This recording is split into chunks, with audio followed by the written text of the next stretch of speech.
Hello and welcome back to Firestorm Games, and we're continuing our look at some of the Games Workshop's latest Space Marine releases, and this is for the Primaris Redemptor Dreadnought. So we can see this beast of a miniature on the front of the box here, all painted up in the Ultramarines livery, and if I flip the box over you can see a few more details. You can see the open sarcophagus there. We also have a few of the different weapon options that you get in the set, along with the suggestion for paints that you can use when painting this in the Ultramarines colours. So let's open this box up and take a look at the contents inside. Now before we move on to the sprues themselves, here we have some of the contents of the box. Now first of all we have this 90mm base, which is absolutely huge. It just gives you an idea as to how big this Dreadnought is going to be when fully assembled. We also have a transfer sheet, which unfortunately is very Ultramarine centric, which is great if you collect Ultramarines, but any other chapter you're going to be limited on what components you have. Unfortunately you can't really see many of them because they're quite white here, but we have the various codex symbols for troops, elites, heavy support, and is that elites there as well? Yeah, HQ, sorry. So yeah, we have some of the Roman numerals at the bottom, also in white, and some of the black Roman numerals as well.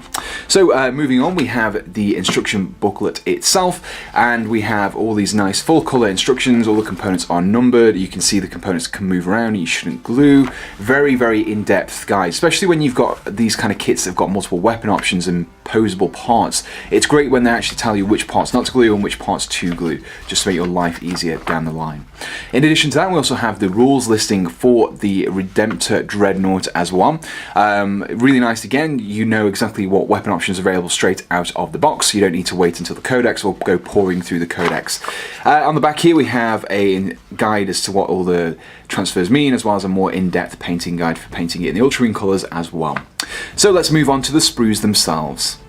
Now the Dreadnought is split down into 3 sprues, and this is the first one, and you can see some of the very large components on here. Now these are the shoulder pads of this guy. We have some of the knee pads and the leg pads, so you can just see how big this vehicle actually is compared to all the Dreadnoughts as well. I think it's kind of on par with the Leviathan Dreadnought, in fact, with his size. We have the power plant on the back there, similar in style to the existing Dreadnought items. So there's lots of things on here that you'll recognise from the older Dreadnought kits, but there's a lot of updated items as well.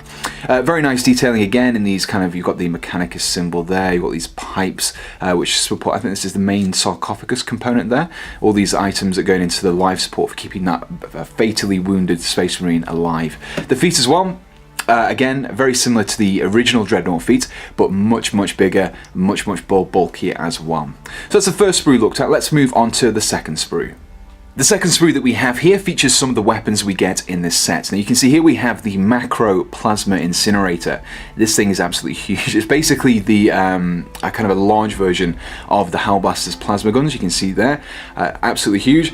We have the underslung Onslaught Gatling cannon, which goes on the power fist itself, and this is the heavy one. So this is the regular one, this is the heavy one. So you can just see how massive this weapon actually is. It gives you some idea. You can see here the belt fed that goes into the rest of this component. So these components are huge, very bulky indeed. We've got the flamer there. We've also got some of the front panelings as well. You actually get 2 of these, which is nice. You can see here we've got the dual-headed Aquila, and we've got the just the crest here with the skull in the center as well. So you get a couple of different options depending on which one you prefer. A few other details such as these purity seals you can dot about as you see fit. A few of the other additional weapons, we've got some details such as these pipes here.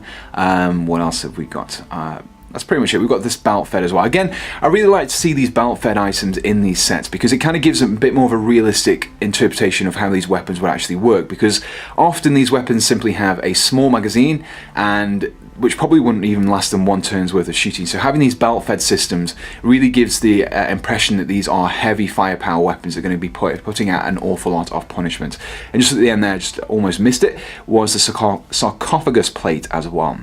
Now I haven't compared this to one of the other sarcophagus plates, so I'm not sure if you could interchange them between the existing ones, but it does look slightly larger, so maybe not. It's a shame though, because I think you only get 1 of these in the kit actually.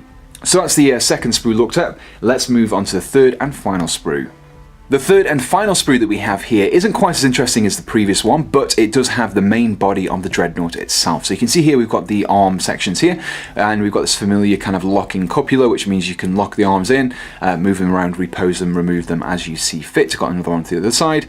We've got the bottom of the Dreadnought itself. We've got the this ball joint here, which kind of gives you some posability around the waist joint as well.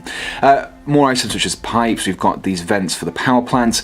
We've got, I believe these are arm or leg sections, again quite bulky in their appearance. More armor panels. Again, you'll actually recognize this armor panel, very similar to the Power Fist on the regular Dreadnought there. So lots of different items across this miniature go into making the main body itself. We also have this front section here. Now this is part of the sarcophagus. This is the bit that opens down from the bottom, revealing the usual regular sarcophagus beneath there. You can just about see, I think on the sprue, you can see we've got these hinges, these hinge sections there as well. You basically hinge it out. So that's the all of the Dreadnought sprues looked at. Let's get this miniature assembled and take a look at the finished miniature.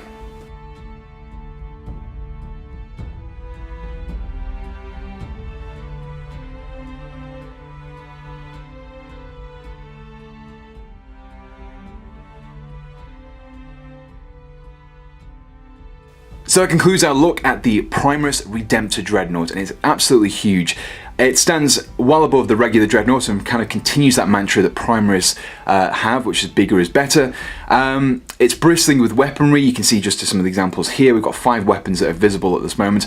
It can fire all of those in a turn as well, which means you're going to be putting out so much firepower. There's not much that can withstand the torrent of abuse that this is going to be throwing out in a given turn.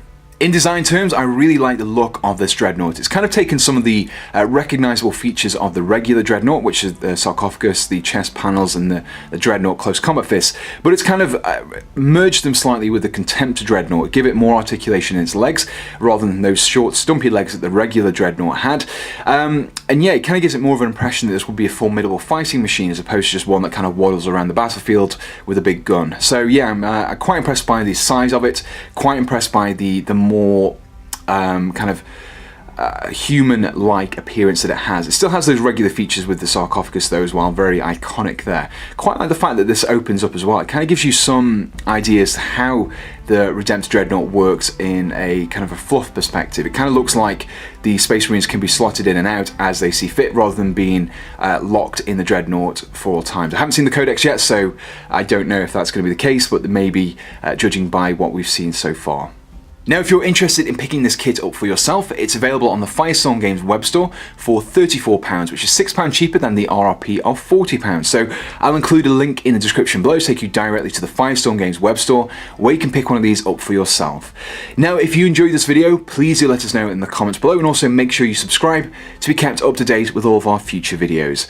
All that's left to say now is thank you for tuning in, and we'll see you again on Firestorm Games.